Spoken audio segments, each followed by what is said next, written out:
Welcome home, love. How are you doing? Huh? Oh, you seem a little glum. Was it not a good day for you? Oh, I'm sorry, my love. Is there anything you want me to do? You just want to get your mind off of it? Well, if that's the case, I can tell you about some stories I know while we cuddle. I can rub your back and we can just talk. So you don't have to focus on anything else. Does that sound okay? Okay. Then we can snuggle in bed. Come here, love. I want to wrap my arms around you. Hmm. Where to start and which story to tell? I have so many. Well, to start off with, how about I give you some context about one of my favorite characters? His name is Tess, and he isn't a human.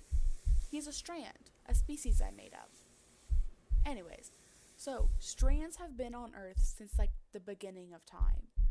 They are like big old balls of yarn with a core, and every individual strand attached to them is as thin as a piece of hair on your head. So there are billions of strands connected to one core, and each strand is as sensitive as a raw nerve. So they're quite the sensitive species. They live they used to live underground in cold or hot water springs. They are intelligent and had societies. They had jobs, but they primarily just helped out here and there whenever it was needed. A very peaceful species. They would eat the minerals and microorganisms in the water since they could feel them with their strands. But all of this changed when their springs started to collapse as other species on the surface started to evolve and develop. So strands had to develop too. Their body their bodies were much too weak and sensitive to handle the world above. So they started to build shells or false bodies to inhabit their weak ones. Their shells were extremely crude, but there was nothing that could be done about it. When the strands started to explore the outside world, they were soon met with a rude awakening. Due to how differently they looked from other species started to attack them indiscriminately. So the strands, due to them coming from the water and being extremely intelligent, slowly started to learn how to use hypnotism and adapted their bodies to look more like the species that attacked them so that they could blend in and avoid their wrath. This hypnotism wasn't anything crazy. It just made others not question how they look, since at the end of the day, their hard shell of a body was still made up of rock and mud. So, even if they were to mimic the looks of other species, it was still painfully obvious that they were not the same species, though the hypnotism didn't work on other strands. So, the hypnotism just made it so that other species wouldn't question how they look. They could still get in trouble for their actions, though. As an example, if a strand's body was like super tall and they bumped into somebody else, the person that they bumped into would point out how tall they were, but they wouldn't question as to why their body was made up of rock or mud. Anyway, moving on. So there were drawbacks to having a hard shell on the outside. It cut the strands off from the waters of their home. You see, strands were very intimately tied with the waters of their birth and with other strands. And by building up a hard shell around their main bodies and moving from their springs to the outside world, they could no longer have that deep connection inside of the hard shell. This also hindered their growth. You see, when a strand is born, they are born red, like a small little glowing speck. But not all strands were red. They can change color through something called a maturing ceremony. And the maturing ceremony would take place after the strand's parents died, as the parents' information would return back to the earth and into the water. The color of the strands usually could tell you how old their soul was as well, since the strand species is one that continuously reincarnates. So when they go through the maturing ceremony, they would change color and remember their past lives. As an example, the closer a strand was to the color of red indicated that their soul was younger, but the closer that they were to a cooler color, like purple or blue, indicated that their soul was much older. So a strand that was like a sky blue color or was a soft lavender color was a really old soul.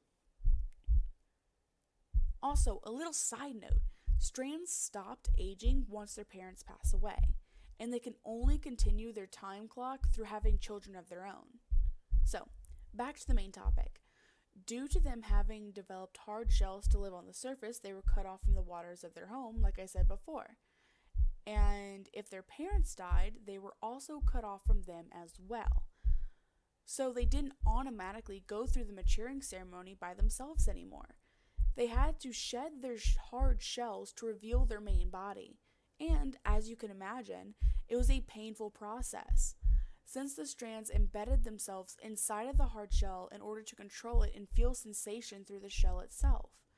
So the strands started to hold full-on ceremonies for this to happen.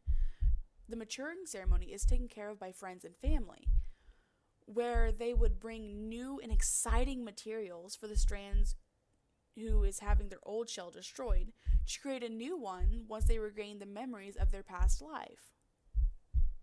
So, now that you know everything that there is to know about the strands as a species, let me move on to the character I actually really wanted to tell you about. Okay, so like I said before, his name is Tess, and he is a strand species.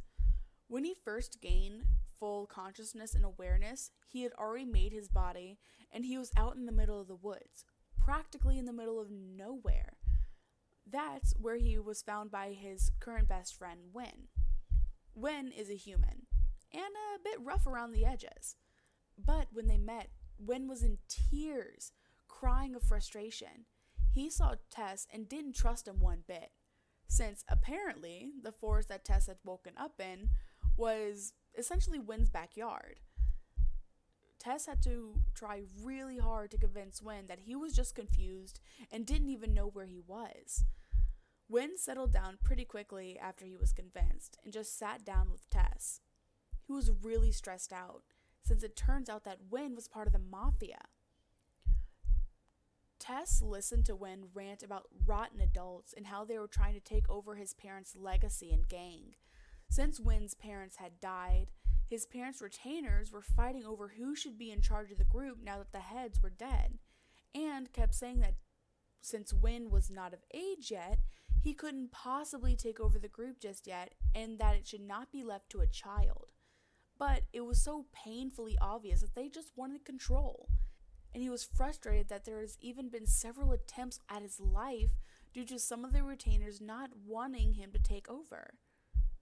Tess just listened to him rant before he stood up and said, "Well, if you don't like it, I don't mind helping you put down those deceitful adults, since I think I'm a kid myself."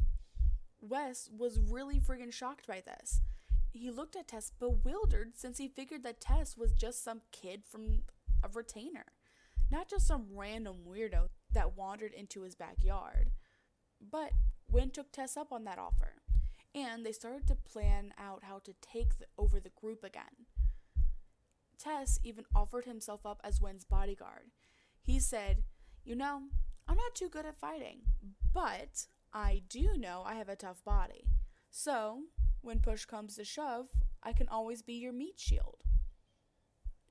Of course, there was a huge stink when Wen decided to bring Tess back as his bodyguard. Everybody was against it, since Tess was of unknown origin. That didn't stop Wen, though. He insisted that Tess stay by his side as his friend or bodyguard. The retainers really didn't like this one bit and tried to kick Tess out, but Wen pulled an absolute power move. He had Tess sleep with him and even follow him around everywhere, so nobody could even have the chance to kick Tess out. And it showed off how tight their bond really was, so nobody could say that they weren't close friends. And in return, Tess made good on his promise. It was like he said, though, he wasn't too good at fighting, but he shielded Wen from any assailants.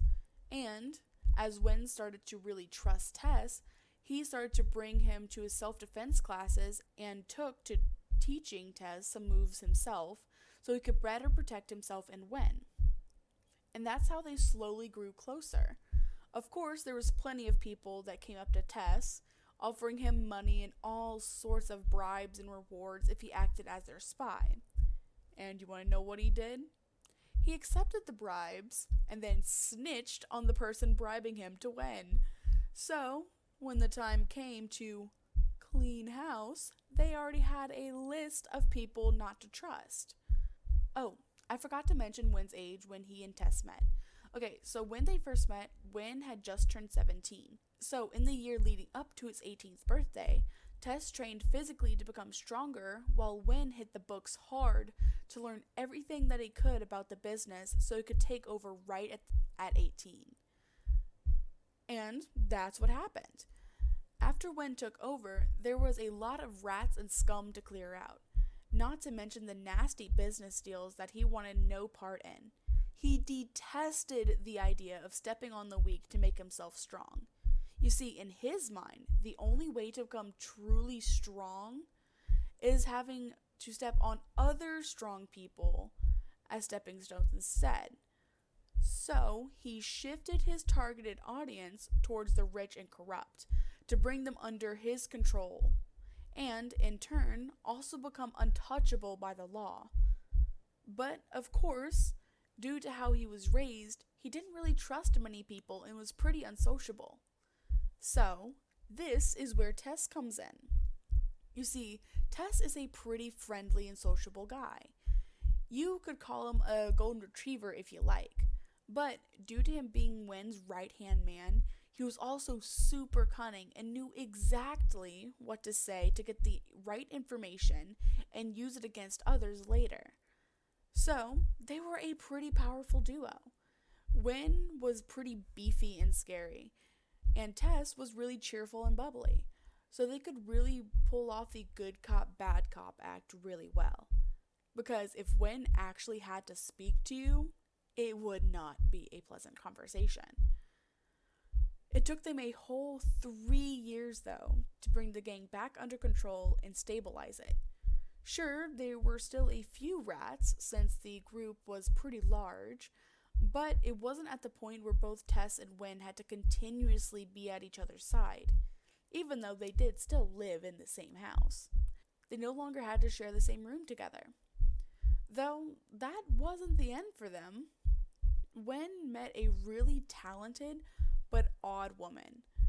She was really blunt when she spoke, and she didn't seem to show her emotions on her sleeve. She was super into chemistry, but she worked as a veterinarian. And by chance, one of her friends was caught by Wen's group due to her friend making and selling fake IDs, and was in trouble since the IDs were made to be faulty on purpose. So the people who used them would get caught if they were trying to smuggle stuff across borders. This put her friend in massive debt to Wen's gang, and so she offered to help pay it back through any means. Tess was in charge of this case, so, driven by his curiosity, he made a gamble on this woman, and due to her excelling in chemistry, she made a new drug, one that could help accelerate healing one's wounds. This really impressed Tess. Of course, who wouldn't be? So, he told Wen, and Wen personally took this lady under his wing for protection. But sadly, there was still a rat within the organization, and he saw what the woman made and what it could do. So he reported her to his own gang, which goes by X. You see, the Mafia X is a huge one, much like the size of Wen's gang, but just a bit smaller. They specialized in technology. They were also one of the wealthiest groups. And due to their position in the technology industry, Wynn had to borrow some of their tech when he was trying to take over his own group again and become the leader. So, Wynn owed a lot of money to X. X wanted to use this woman that Wynn was taking care of. So, they made an offer. If Wynn handed over the woman, his debt would be cleared. But Wynn had grown quite attached to this woman.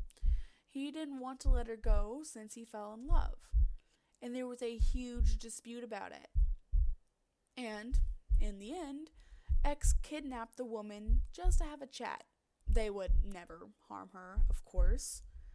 But this really pissed off Wynn. So, Wynn and Tess go over to meet with the leader of X.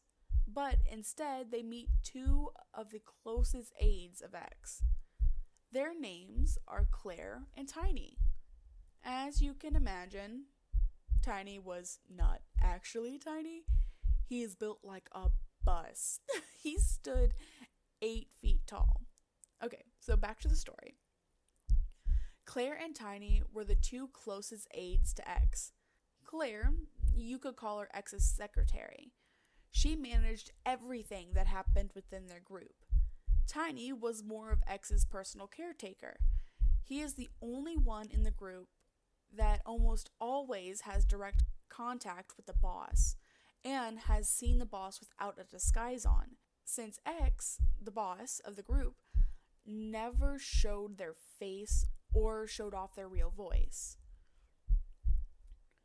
Tess was in for quite the shock when he arrived, since Tiny was also a Strand.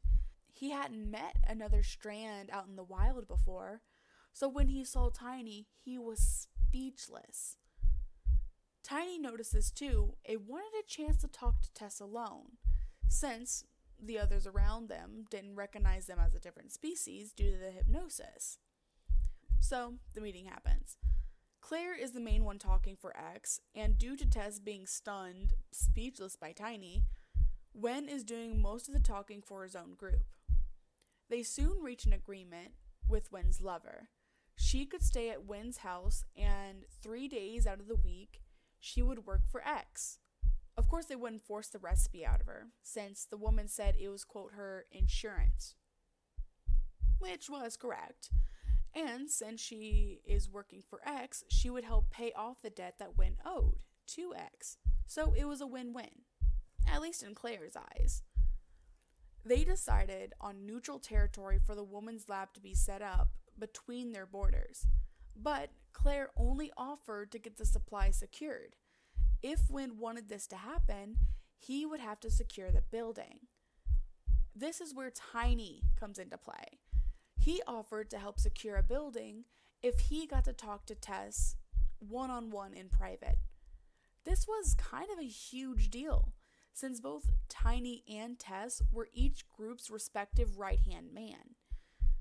Wen originally opposed to it, since he was afraid that Wen would be hurt in some way, but Tess agreed to the offer on Wen's behalf, saying, "It's easier than putting in the legwork ourselves. And I actually want to talk to Tiny myself. Don't worry, I'm sure they wouldn't try killing me, or else their deal might fall through." So they step into a different room, and Tess confronts Tiny about being a Strand. Of course, Tiny doesn't deny it, and Tess just starts to ramble about how excited he is to meet another one of his kind, because even though he isn't lonely, he's just curious about his roots. Tiny gives Tess a once-over and realizes that Tess hasn't gone through a maturing ceremony. This kind of bums Tiny out since he wants to have kids.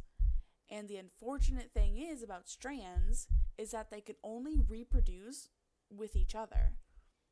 Oh, okay, so I forgot to explain how Strands reproduce. Okay, so real quick side note, Strands are infertile until they go through their maturing ceremony. And back to how they reproduce similarly to mushrooms. So mushrooms don't exactly have a gender, but they do have types. As an example, mushroom type A can reproduce with mushroom type B, but they cannot reproduce with the same type. So mushroom type A can't reproduce with another mushroom type A. And it works the same way for strands. But how they tell what type each other are is by the color of their strands. So a blue strand can reproduce with any other type of strand but blue. Make sense? Okay. So back to the story. Tiny realizes Tess hasn't gone through the maturing ceremony, therefore he can't reproduce yet. Also, quick little side note, Tiny is blue. So, anyways, he offers to Tess to help him go through a maturing ceremony. And if after he is willing, they could reproduce. Since Tiny wants to start his aging timer. Turns out, Tiny has been living for a few hundred years after his maturing ceremony at this point, and has been protecting the boss of X's family for generations. And he promised X that he wouldn't mind starting his aging timer so that he could die with them. Yeah, if you haven't guessed already, X already knows that Tiny isn't human. Anyway, so Tess listens to the offer and thinks about it. He sighs and then agrees. He vaguely knows about what the maturing ceremony is and knew that it would be able to unlock his past life memories, though he didn't know where to begin it. Tiny is pleased and gives Tess his phone number on a business card. He said to Tess that he will text the details of the maturing ceremony to him, and he should ask when for some time off, since they will most likely have to go traveling. Since you see, for a maturing ceremony to take place, they need to be in an untainted cold or hot water spring, since that is where their ancestors used to live. So, they walk out and the meeting ends. I also think this is where I should stop for today, since you look like you're on the edge and ready to pass out.